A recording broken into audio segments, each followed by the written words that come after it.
how to create invoice on Square. So if you decide that you want to create invoice on Square, it is very simple to do so.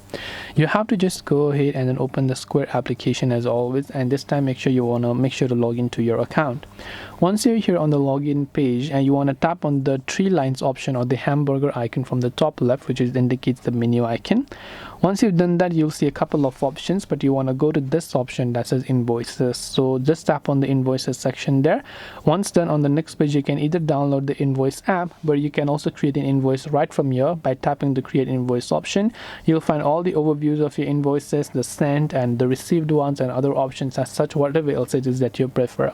And this is the way on how you can create invoices on Square app. I hope that this video really helped you. If it did help you, do make sure to leave a like and subscribe to our channel. And if you have any further questions, feel free to also leave them in the comment section below.